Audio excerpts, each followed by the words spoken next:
মরার পরে আবার জীবিত হয়ে আল্লাহর কাছে হিসেব দেওয়া লাগবে, এই অনুভূতি তার ভেতরে থাকলে সে কি সুদ ঘুষ খাবে, কোনো অন্যায় করবে, কোনো গুনাহের ধারে কাছে যাবে? কাফিরদের মতো ওই ব্যক্তির অন্তরেও এই উপলব্ধি শয়তান ঢুকিয়ে দিয়েছে, খাও দাও ফুর্তি করো, দুনিয়াটা মস্ত বড়, যা মন চায় তাই করো। মরার পরে আবার যে জীবিত হওয়া লাগবে, এই অনুভূতিটুকু শয়তান তার ভেতর থেকে বের করে দিয়েছে। এজন্য লোকটা যা মন চায় তাই করে। নইলে কি এত মানুষের হক মেরে খেত, মানুষের উপর জুলুম করতো? করছে কেন? মৃত্যু বিশ্বাস করে, কিন্তু মনে করে মরে গেলেই শেষ, এই দেহ পচে যাবে, গলে যাবে, মাটির সাথে মিশে যাবে, সব চূর্ণ বিচূর্ণ মেসাকার হয়ে যাবে, সব তো শেষই হয়ে যাবে। তাহলে যতদিন বেঁচে আছি যা মন চাই তাই করি।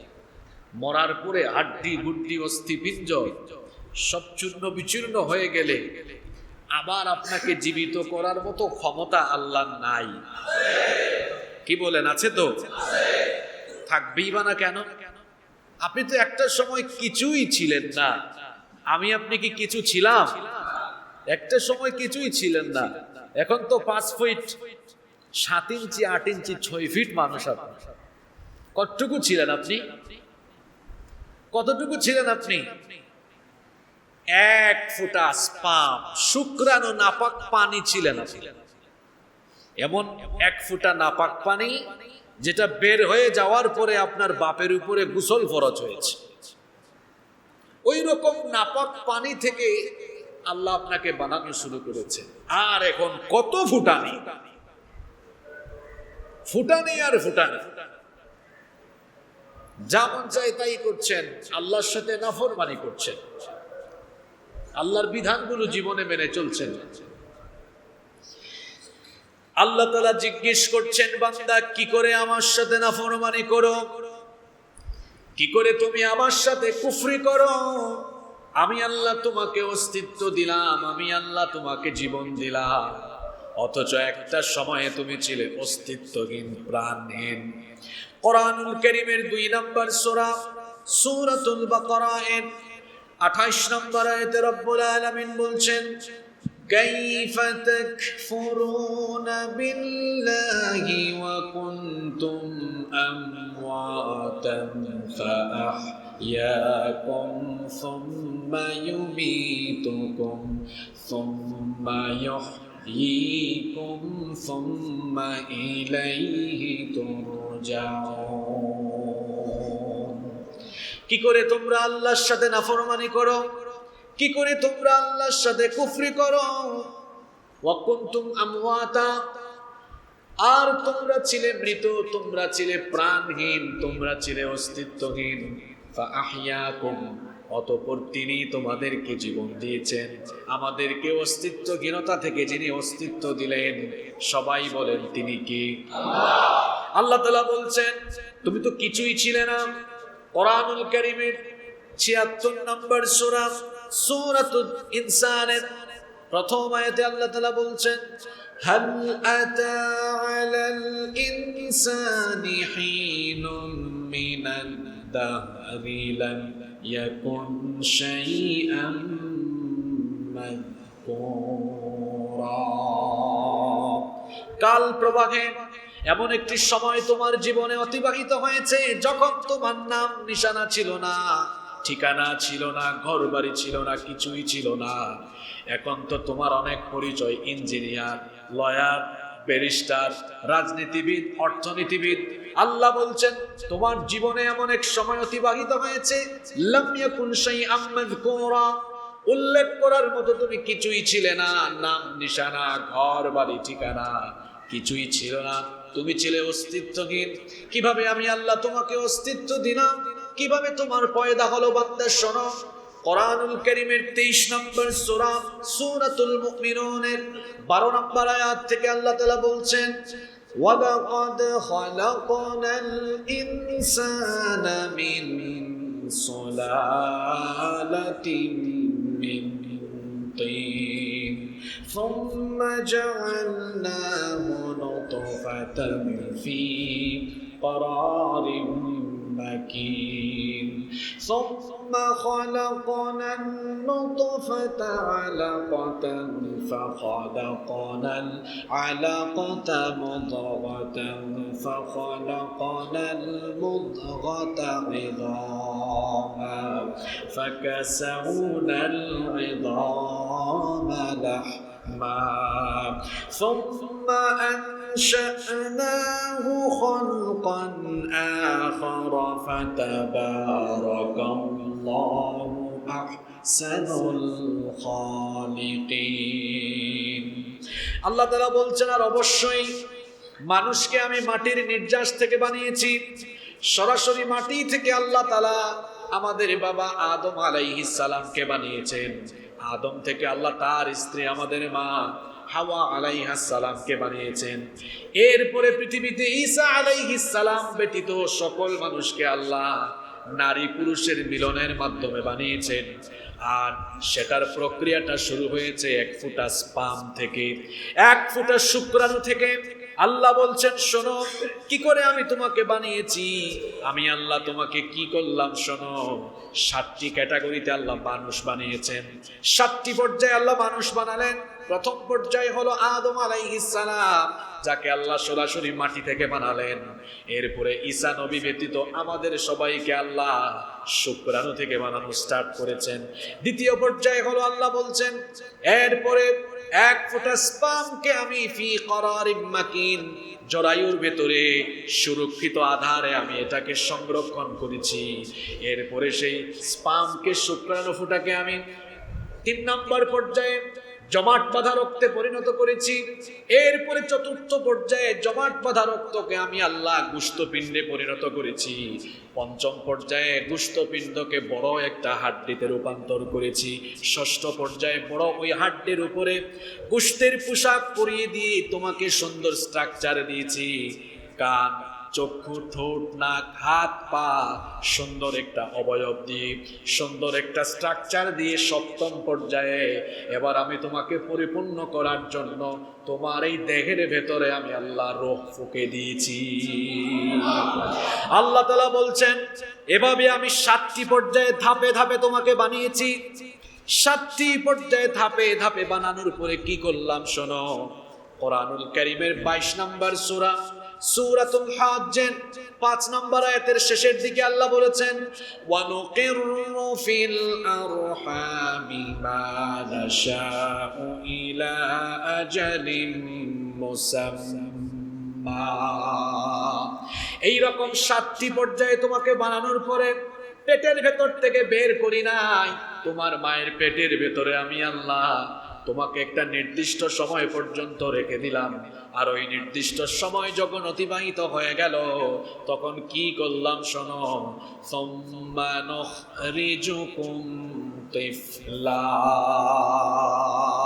ছোট্ট একটা বাচ্চার সাইজে মার পেটের ভেতর থেকে বের করে আমি তোমাকে দুনিয়ায় নিয়ে আসলাম সুবহানাল্লাহ দুনিয়াতে আসার পরে আল্লাহ বলছেন কাউকে মায়ের পেটে মেরে ফেলি কাউকে জন্মের পরে আমি আল্লাহ মেরে ফেলি কাউকে শিশু অবস্থায় মেরে ফেলি কাউকে কিশোর অবস্থায় মেরে ফেলি কাউকে যৌবন বয়সে আমি আল্লাহ মেরে ফেলি কাউকে আবার বুড়া বয়সে মেরে ফেলি বলেন তো মৃত্যুর ফয়সালা যিনি করেন তিনি কি সে আল্লাহ বলছেন সুম্মা লিতাবলুগু আশুদ্দাকুম ওয়া মিনকুম মাইয়ুতাওয়াফফা ওয়া মিনকুম মাইয়ুরাদ্দু ইলা আরযালিল উমরি লিকাই লা ইয়ালামা মিন বা'দি ইলমিন শাইআ আল্লাহ তাআলা বলছেন অতঃপর তুমি মায়ের পেট থেকে বের হয়ে গেলে শিশুকাল কৈশোরকাল যৌবনকালে পদার্পণ করলে আমি চাইলে তোমাকে যৌবনকালে মৃত্যু দিতে পারি অথবা আমি আল্লাহ তোমাকে হীনতম বয়সে বার্ধক্য বয়সে পৌঁছে দিতে পারি আর ওই বার্ধক্য বয়স সম্পর্কে আল্লাহ বলছেন ওই সময় এমন হয় সারা জীবন মানুষ অনেক জ্ঞান অর্জন করে অনেক কিছু জানে কিন্তু বুড়া বয়সে যাওয়ার পরে দেখা যায় তার ব্রেইনের মধ্যে এর প্রভাব পড়ে দেখা যায় অনেক কিছু সে ভুলে যায়। এরকম হয় কি হয় না? আল্লাহ তাআলা বলছেন, মায়ের পেট থেকে বের করলাম, এক সময় তুমি কিছুই ছিলে না, জীবন ছিল না, জীবন দিলাম। অস্তিত্ব ছিল না, অস্তিত্ব দিলাম। অস্তিত্ব লাভ করলে, জীবন লাভ করলে, এরপরে মনে করো না এই জীবনের পরে তোমার শেষ হবে না। আল্লাহ বলছেন নাফরমানি করো না। নাফরমানি কেমনে করো বান্দা? জীবন দেওয়ার পরে আমি আল্লাহ তোমার জন্য আবার মৃত্যু রেখেছি। এজন্য আল্লাহ বললেন, কাইফা তাকফুরুনা বিল্লাহি ওয়া কুনতুম আমওয়াতান ফাআহইয়াকুম সুম্মা ইউমীতুকুম সুম্মা ইহয়িকুম সুম্মা ইলাইহি তুরজাউন। কি করে তুমি আল্লাহর সাথে নাফরমানি করো? কি করে আল্লাহর সাথে কুফরি করো? তুমি তো ছিলে মৃত, মৃত থেকে আল্লাহ তোমাকে জীবন দিলেন, জীবনের পরে আবার মরণ আছে না নাই? এজন্য আল্লাহ বলেছেন, সুম্মা ইউমীতুকুম, অতঃপর তিনি তোমাদের মৃত্যু ঘটাবেন। আর মৃত্যুর পরে তোমার শেষ নয়। মনে করো না তুমি যখন মারা যাবে, মারা যাওয়ার পরে আর তোমার কাছে হিসাব চাওয়া হবে না। তোমার জীবনে তুমি যা করেছো এগুলোর ব্যাপারে তোমাকে আল্লাহর আদালতে জবাব দিয়ে তার সম্মুখীন হতে হবে না, এমনটা মনে করো না। কারণ আল্লাহ বলছেন, মৃত্যুর পরে আমি কি করব শোনো, সুম্মা ইহয়িকুম সুম্মা ইলাইহি তুরজাউন। অতঃপর তিনি আবার তোমাদেরকে জীবিত করবেন। মরে যাওয়ার পরে আল্লাহ আবার আমাদেরকে জীবিত করতে পারবেন কি পারবেন না? সবার বিশ্বাস হয়? যাদের বিশ্বাস হয় না, যাদের মাথায় ন্যূনতম, যাদের মধ্যে ন্যূনতম বিবেক আছে, বুধ শক্তি আছে, আপনি আজকে বুঝবেন কিভাবে আল্লাহ আপনাকে জীবিত করবেন। আমরা তো গত জুমায় আলোচনা করলাম হাসর হবে, কিন্তু এটা যে হবে এটা নিয়ে সন্দেহ থাকার কোনো অবকাশ, কোনো সুযোগ নাই। যদি কোনো সন্দেহ থাকে, জবাবও কোরআনে আছে। এই পৃথিবীতে আল্লাহ যত নবী রাসূল পাঠিয়েছেন, সকল নবীদের মৌলিক দাওয়াতি বিষয় ছিল তিনটা। সব নবীদের এই জায়গাতে মিল ছিল। সব নবীদের দাওয়াতের মৌলিক বিষয় ছিল তিনটা। তাওহীদ, এক নাম্বার কি? তাওহীদ মানে কি? আল্লাহ ছাড়া আর কেউ, আল্লাহ ছাড়া কোনো ইলাহ। সব নবীদের কালিমাতে তাওহীদ ছিল কি ছিল না? লা ইলাহা ইল্লাল্লাহ। দুই নাম্বার ছিল রিসালাত। সকল নবীদের দাওয়াতের ভেতরে তাওহীদের সাথে কি ছিল? তিন নাম্বার ছিল আখিরাত বা ইবাআত, পরকাল, পুনরুত্থান। সব নবীরাই তাদের উম্মতকে বলেছেন পরকাল বলতে একটা বিষয় আছে। আমাদের নবীজি যখন সেই ১৫০০ বছর আগে পুনরুত্থানের কথা বললেন, তিনি যখন আখিরাতের কথা বললেন, পরকালের কথা বললেন, মরার পরে আল্লাহ আবার জীবিত করবেন, সেই যুগের কাফির মুশরিকগুলো আল্লাহর নবীকে নিয়ে ঠাট্টা করলো, উপহাস করলো। সেই কাফির মুশরিকদের কথাগুলো আল্লাহ তাআলা কোরআনুল কারীমের বিভিন্ন জায়গায় উঠিয়ে দিয়েছেন। কোরআনুল কারীমের ৭৯ নম্বর সূরা, সূরাতুন নাজিআত 10 নম্বর আয়াত থেকে আল্লাহ বলছেন, ইয়াকুলুনা ইন্না লামারদুদুনা ফিল হাফিরা আইযা কুন্না ইযামান নাখিরা।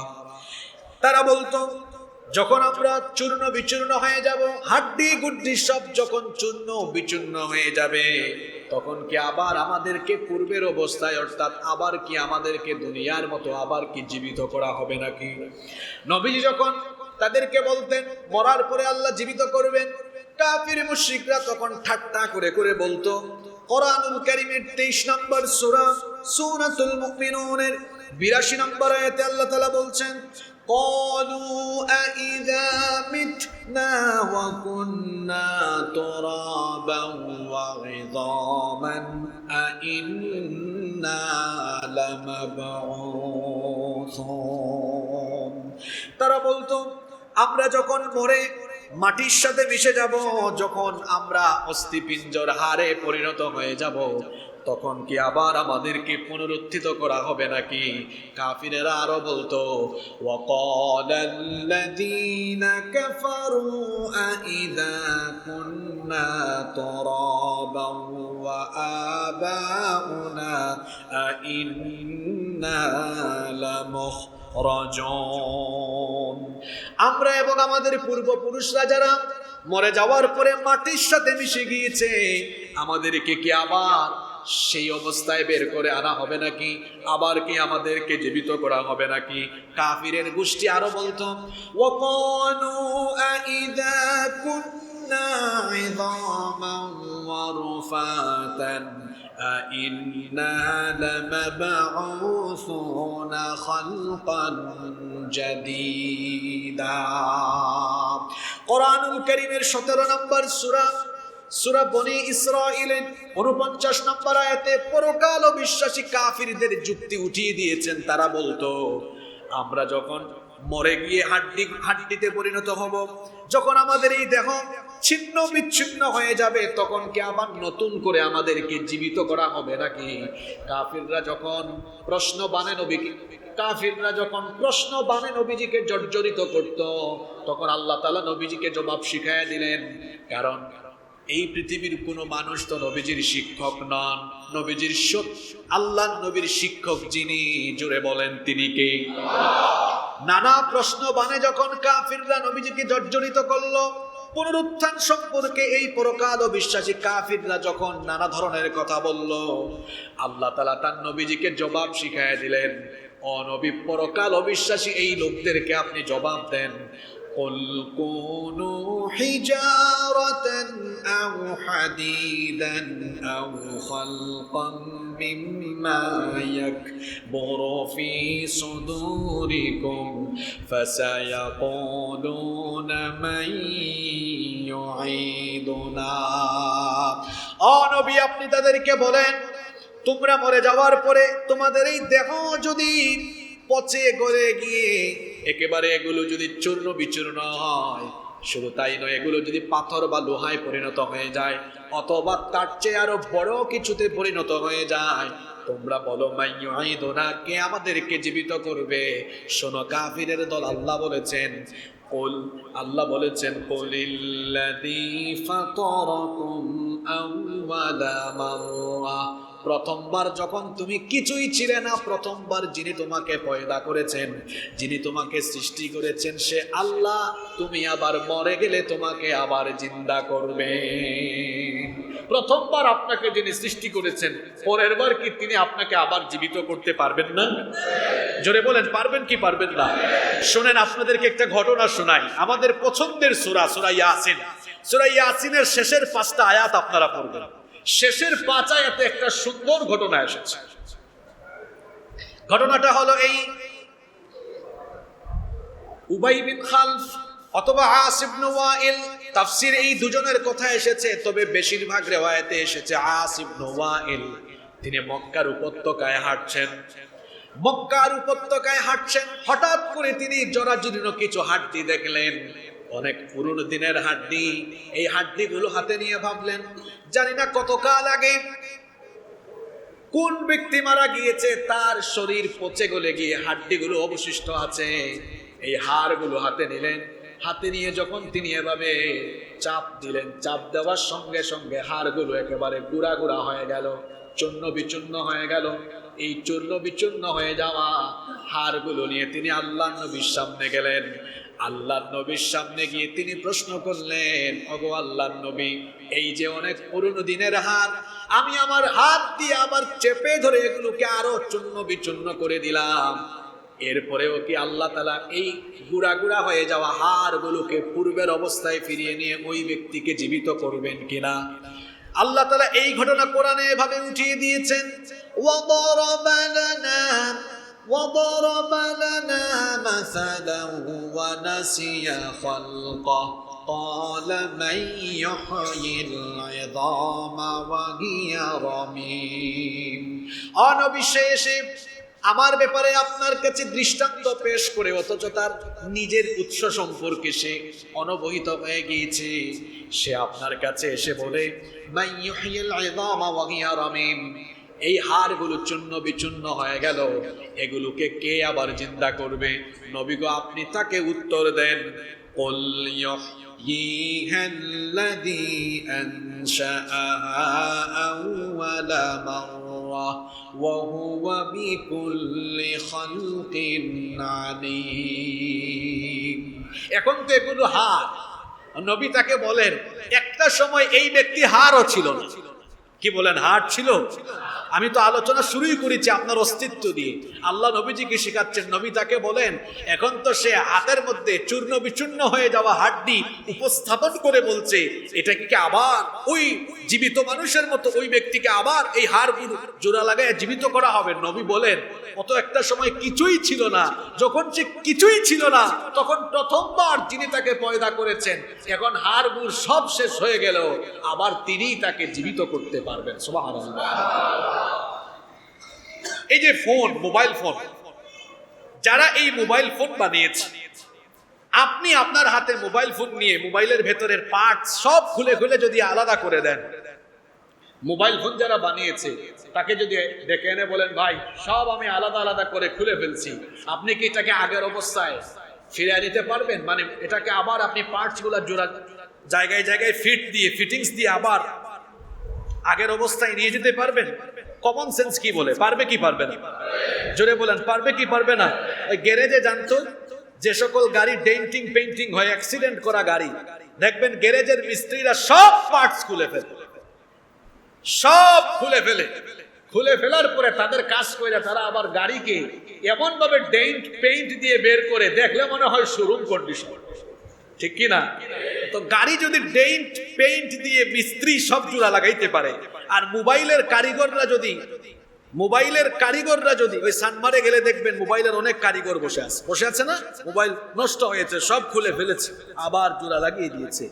এই গ্যারেজের মিস্ত্রি আর মোবাইলের কারিগর, সে যে এত কিছু খুলে আবার ফিটিংস দিয়ে দেয়, তার মাথায় এই জ্ঞান দিয়েছেন কে? যে আল্লাহর জ্ঞান পেয়ে সে সব জোড়া খুলে ফেলে, ফিটিংস খুলে আবার ফিটিংস দিতে পারে, তো ওই আল্লাহ বুঝি আমার আপনার ফিটিংস খুলে গেলে এগুলাকে আবার ফিটিংস দিতে পারবেন না? জোরে বলেন, পারবেন কি পারবেন না? বিশ্বাস হয় তো? বিশ্বাস যদি হয় তাহলে মানুষের হক পাই রাখান কেন? নামাজ ছাড়েন কেমনে? গুনাহ করেন কেমনে? উপলব্ধি নিজের ভেতরে পয়দা করেন, আমার আপনার মরণের পরে আবার জীবিত হওয়া লাগবে, এতে কোনো সন্দেহ। আল্লাহ বলছেন, যদি কারো সন্দেহ হয় তো শোনো, কোরআনুল কারীমের ৭৫ নম্বর সূরাতুল কিয়ামার ৩৭ নম্বর আয়াতে আল্লাহ তাআলা বলছেন, আলাম ইয়াকুনু তাফাতাম মিন মানিয়্যিন ইউমনা সুম্মা কানা আলাকাতান ফাখালাকা ফাসাওয়া ফাজআলা মিনহু আয-যাওজাইনি আয-যাকারা ওয়াল উনসা। আল্লাহ তাআলা বলছেন, যদি কারো সন্দেহ হয় কবরে তাকে শোয়ানোর পরে তাকে আর জীবিত করা যাবে না, যদি তার সন্দেহ হয়, তো আমি তাকে বলছি, আলাম ইয়াকুনু তাফাতাম মিন মানিয়্যিন ইউমনা, প্রথমে কি তুমি এক ফোঁটা শুক্রাণু ছিলে না, এক ফোঁটা স্পাম ছিলেন? সেখান থেকে আমি আল্লাহ তোমাকে ধাপে ধাপে ৭টি ধাপে বানিয়ে সুবিন্যস্ত করলাম, যেখানে এক ফোঁটা শুক্রাণু থেকে আমি তোমাকে বানানো আরম্ভ করে পূর্ণাঙ্গ আকৃতি দিতে পারলাম। তো তোমার মতো মানুষ যদি আবার মরে যায়, আলাইসা যালিকা বিকাদিরিন আলা আন ইউহয়িয়াল মাউতা, তোমার মতো সেই মানুষ যদি আবার মরে যায়, এরপরে সেই আল্লাহ আবার এই মানুষকে জীবিত করতে পারবেন কি পারবেন না? শুনেন, পরকাল অবিশ্বাসীদেরকে দৃষ্টান্ত দেখানোর জন্য আল্লাহ পৃথিবীতেই অনেক ব্যক্তিকে মরণ দিয়ে আবার মানুষের চোখের সামনে তাদেরকে জীবিত করেছে। আল্লাহু আকবার। এরকম ঘটনা কোরআনে কারিমে আল্লাহ তাআলা আমাদের জন্য তুলে দিয়েছেন। মরা ব্যক্তিকে আল্লাহ জীবিত করেছেন, এমন ঘটনা কোরআনে আরো আছে। যাই হোক, আরো ২-৩ মিনিটে আরো একটা ঘটনা বলে আমরা ফিনিশিং দিব। ঘটনাটা হলো আসহাবে কাহাফের ৭ যুবকের ঘটনা। সূরা কাহাফ আছে না? সূরা কাহাফের মধ্যে ৩টা বড় বড় ঘটনা আছে। ঘটনা নম্বর 1, ১ নম্বর ঘটনা, সাতজন যুবকের ঘটনা, যেই সাতজন যুবককে আল্লাহ 309 বছর ঘুম পাড়িয়ে রেখে 309 বছর পরে আল্লাহ তাদেরকে আবার জীবিত করেছে। সুবহানাল্লাহ। দ্বিতীয় ঘটনা হলো মুসা আলাইহিস সালামের সাথে ঘটে যাওয়া খাদির আলাইহিস সালামের ঘটনা, যেটা আমি মুসা নবীর আলোচনায় আপনাদেরকে শুনিয়েছিলাম। 3 নম্বর ঘটনাটিও আপনারা জানেন, সেটাও আমি শুনিয়েছি, যুলকারনাইনের ঘটনা। ওই যে গত 3-4 জুমা আগে ইয়াজুজ মাজুজের আলোচনা, আমি যুলকারনাইনের ঘটনা আপনাদেরকে বলেছিলাম। আর আরো একটা ঘটনা যেটা শুরুতেই আছে, সেটা হলো আসহাবে কাহাফের ঘটনা।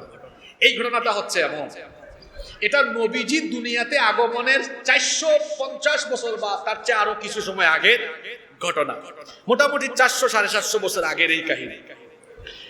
রোম সাম্রাজ্যের অধিভুক্ত এক অঞ্চল, সেই রাষ্ট্রের এক বাদশা ছিল জালিম, তার নাম হচ্ছে দাকিয়ানুস। তার নাম হলো দাকিয়ানুস। এই দাকিয়ানুস বাদশার রাষ্ট্রে শিরক করা, মূর্তি পূজা করা বাধ্যতামূলক ছিল। যে ব্যক্তি আল্লাহর উপর ঈমান আনতো, বুড়া হইলে মেরে ফেলতো, যুবক হইলে সুযোগ দিত, যদি সিদ্ধান্ত পরিবর্তন না করত তাদেরকেও কি করতো, সে মেরে ফেলতো। দাকিয়ানুসের আমলে একসাথে 7 জন যুবক আল্লাহর উপর ঈমান আনলো। সুবহানাল্লাহ পড়বেন না? কয়জন যুবক? আমি সময়ের অভাবে আয়াতগুলো পড়ছি না, আপনারা সূরা কাহাফের 9 থেকে 26 এই আয়াতগুলো পড়বেন, বাড়িতে বাংলা অনুবাদ সহ পুরো ঘটনা আপনারা এই আয়াতগুলোতে পেয়ে যাবেন ইনশাআল্লাহ। আমি সময়ের কারণে আয়াতগুলো আজকে আর তিলাওয়াত করছি না। তো 7 জন যুবক ঈমান আনলো। কয়জন যুবক? এই 7 জন যুবকের ঈমান আনার খবর বাদশা পেয়ে গেল। এই বাদশা আলেম না জালেম? এরকম জালেম বাদশা তো দুনিয়াতে এখন নাই। এই জালেম বাদশা তখন এই 7 জন যুবককে সামনে হাজির করলো, তার রাজপ্রাসাদে ডেকে নিয়ে বলল, কি যা শুনছি এটা কি সত্য? আসলে যুবকরা যুগে যুগে দিন প্রতিষ্ঠার জন্য যে ভূমিকা রেখেছে, সেটা এই যুগের যুবকদের জন্য প্রেরণা। আমার যুবক ভাইয়েরা শুনেন, এই যুবকরা এই অত্যাচারী জালিম বাদশার সামনে তখন সত্য কথা সাহসের সাথে উচ্চারণ করেছে, কারণ জালিমের সামনে হক কথা বলাও একটা জিহাদ। বাদশা যখন বলেছে, কি ব্যাপার, তোমরা কি ঈমান এনেছো? কয়, যা শুনছেন ঠিকই শুনছেন, আমরা ঈমান আনছি। সুবহানাল্লাহ। এর পরিণতি কি হতে পারে তোমরা কি জানো? কয়, পরিণতি কি হবে এত কিছু ভাবার আমাদের টাইম নাই, আমরা ঈমান এনেছি, এই ঈমানের জন্য যদি সব ছাড়া দরকার হয় সব ছাড়তে রাজি, ঈমান আমরা ছাড়ব না। আল্লাহু আকবার। বাদশা তখন বলল, যদি তোরা বুড়া হইতি শরীর থেকে মাথাটা এখনই ফালাই দিতি, তোরা তো যুবক। যুবকদেরকে সবাই দলে টানতে চায়, সবাই নিজের কাছে রাখতে চায়, কারণ এই যুবকদেরকে ব্যবহার করে অনেকে তার ক্ষমতার চেয়ারকে ধরে রাখতে চায়। আর আমার যুবক ভাইদেরকে বলছি, আপনারা মাঝে মাঝে আবেগের ঠেলায় অনেকের সামনে পিছনে চামচামি করেন, আমি এদেরকে চামচা বলি। আপনার এই যৌবনকাল কি কোন নেতা খেতার সামনে পিছনে চামচামি করার জন্য দেওয়া হয়েছে? আপনার লজ্জা লাগে না? আপনি কেন মানুষের সামনে পিছনে ঘুরেন? নিজেকে এমন যোগ্যতায় নিয়ে যান যেন গোটা পৃথিবী আপনার পিছনে ঘুরে। যৌবন বয়সে পড়াশোনা বাদ দিয়ে লাঠি সুটা হাতে নিয়ে অমুকের নামে তমুকের নামে স্লোগান দেয়, এটা অমুক তমুকের নামে স্লোগান দিয়ে অমুক তমুকের চামচামি করার জন্য এই যৌবন বয়স দেওয়া হয় নাই। যৌবন দেওয়া হয়েছে আল্লাহর দ্বীনের পথে যৌবন কাটানোর জন্য। এই যুবকদেরকে বাদশা বলল, তোদেরকে 3 দিনের সময় দিলাম। কয় দিনের সময়? 3 দিনের সময় দিলাম। এই 3 দিনের ভেতরে হয় তোরা তোদের সিদ্ধান্ত পরিবর্তন করবি, অর্থাৎ ঈমান ছাড়বি, নইলে এই সিদ্ধান্তের উপরে থাকবি, তোরা তোদের জীবন হারাবি। ঘটনা কিন্তু জটিল। ঈমানের উপর থাকলে জীবন থাকবে না, আবার জীবনের মায়া করলে ঈমান থাকবে না। খুব জটিল বিষয়। এই 7 জন যুবক বাদশার দরবার থেকে বের হয়ে আসলো, এসে একজন আরেকজনের সাথে কথা বলতেছে, কি ব্যাপার, কি করব আমরা? এই বাদশা তো আমাদেরকে যে আলটিমেটাম দিয়েছে 3 দিনের মধ্যে তো কিছু একটা ঘটবে। আর 7 জন একদিকে, গোটা দেশ আরেকদিকে, এদের বিরুদ্ধে আমরা লড়াই করতে পারবো না। তখন এই 7 জন যুবক বলল, আমরা তো ঈমানও ছাড়তে পারবো না, আবার ঈমান ছেড়ে দিয়ে জীবনের মায়া করে আমরা তো জালিমের সামনে মাথা নত করতে পারবো তারা বিকল্প পন্থা অবলম্বন করলো। সেটা কি? তারা বলল, আমরা এই ঈমানের কারণে চলো আমাদের ঘর বাড়ি ভিটা মাটি ব্যবসা বাণিজ্য সব ছেড়ে দিয়ে আমরা হিজরত করব। তারা ঈমানের জন্য সব ছেড়ে দিয়ে 7 জন যুবক এবার হিজরতের উদ্দেশ্যে বের হয়ে গেল। সুবহানাল্লাহ। রাস্তার মধ্যে একটা কুকুর তাদের পেছনে ধাওয়া করেছে। এই কুকুরের কথাও আপনারা পাবেন 9 থেকে 26 নম্বর আয়াত গিয়ে পড়বেন। এই কুকুরকে তারা ধাওয়া করে, এই কুকুরকে তাড়িয়ে দিচ্ছে, যা। কিন্তু যতই তাড়িয়ে দেয় এই কুকুরটা তাদের আরো পিছু নেয়। শেষে তারা সিদ্ধান্ত নিল এই কুকুর সহই তারা রওনা করবে।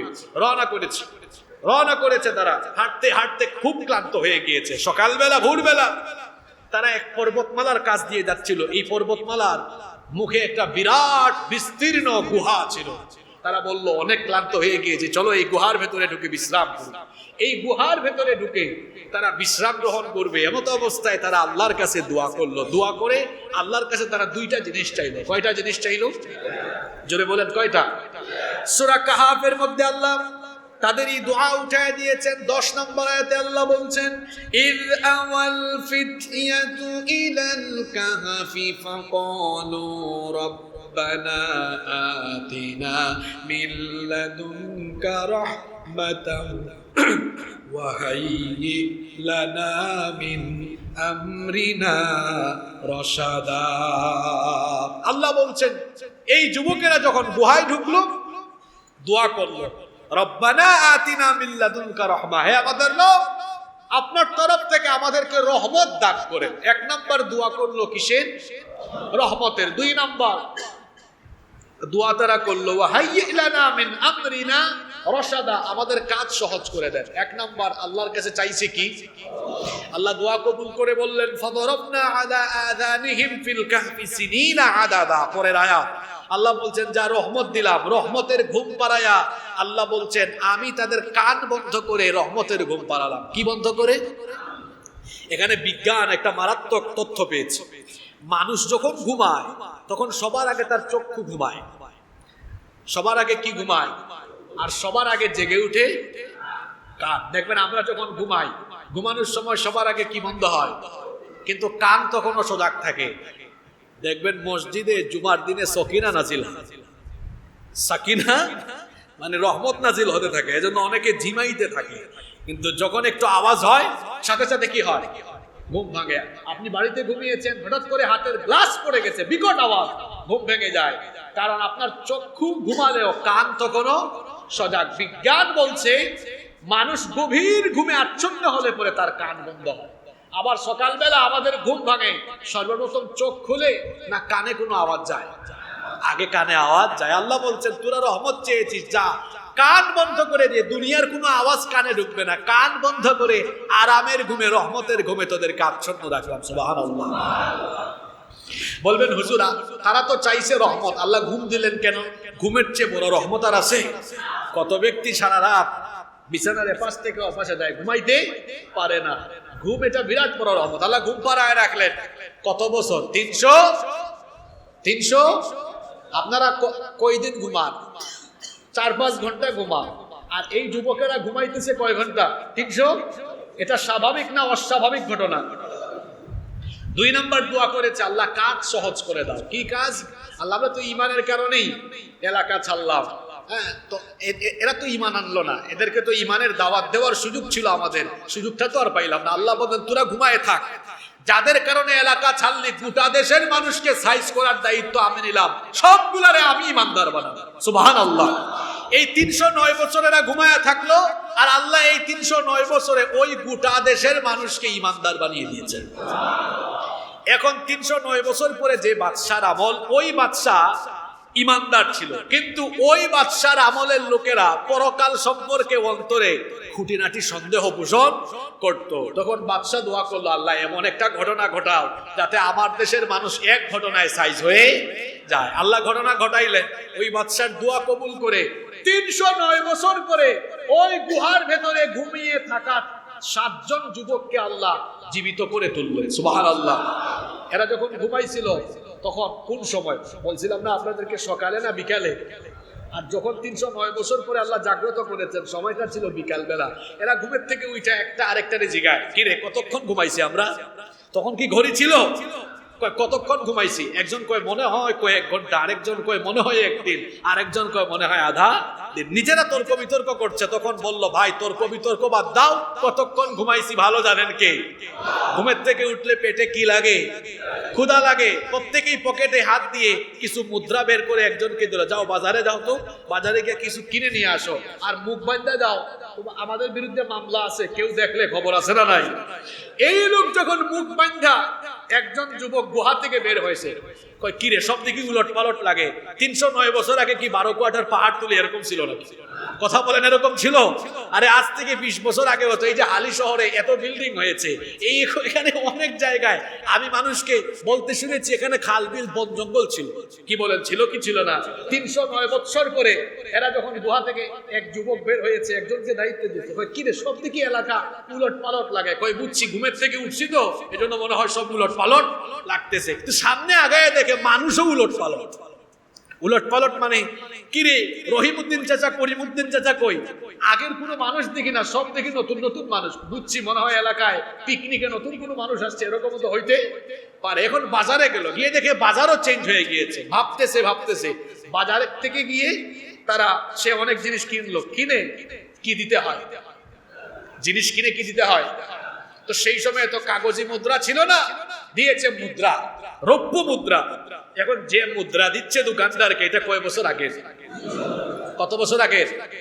এখন যাদের বয়স 15-16 বছর, এরা তো দেখেও নাই। আমিও ছোটবেলায় 25 পয়সা দেখেছি, 50 পয়সা দেখেছি। আপনাদের যাদের বয়স আমাদের থেকে বেশি, আপনারা তো কি বলে 5 পয়সা 10 পয়সাও আপনারা দেখেছেন। আপনারা পাকিস্তান পিরিয়ডের মুদ্রা অনেকে দেখেছেন। যাদের বয়স আরো বেশি, হয়তো আপনারা ব্রিটিশ পিরিয়ডের মুদ্রাও দেখেছেন। তো এখন সে জিনিসপত্র কিনে যে মুদ্রা দিচ্ছে, এটা কয় বছর আগে? দোকানদার হাতে নিয়ে বললো, এই মিয়া কই যাও, তোমার জিনিস নিয়ে তো তুমি চলে যাচ্ছ, আমার জিনিস দিবা না? আপনার জিনিস তো আপনার হাতেই দেন। কয়টা কি দিছো, এদিকে আসো, তুমি তো বহুত বড় জিনিস, এটা পাইছো কোথায়? হয় তুমি চুরি করেছো কোথাও থেকে, নইলে তুমি কোনো জাদুঘরে ঢুকে এটা নিয়ে আসছো, অথবা তুমি গুপ্তধন পাইছো। কয় কি এর গুপ্তধন? এটা তো টাকা, আমার টাকা দিয়েছে তুমি। এখন নগর কোতোয়ালকে ডাকলো। এই যুবক স্বীকার করে না এটা কোথায় পেয়েছে। বাদশার কাছে এই খবর যখন গেল, বাদশা অবাক, 309 বছর আগের মুদ্রা কিভাবে বাজারে আসলো? বাদশা হাজির হয়ে বলল, এ যুবক, সত্যি করে বলো এটা কোথায় পেয়েছো? যুবক তখন বলে, সত্যি করেই বলছে এটা আমার আর আমার বন্ধুদের টাকা। বাদশা বলে, বন্ধু মানে? কয় বন্ধু আছে তো। কয় কোন জায়গায় আছে? ধরা তো খাইছে এখন, এখন তো বলতে হচ্ছে। কয় গুহার মধ্যে আছে। এবার সবাই মিলে গিয়েছে কোথায়? আরো কয়জন গুহায় আছে? 6 জন।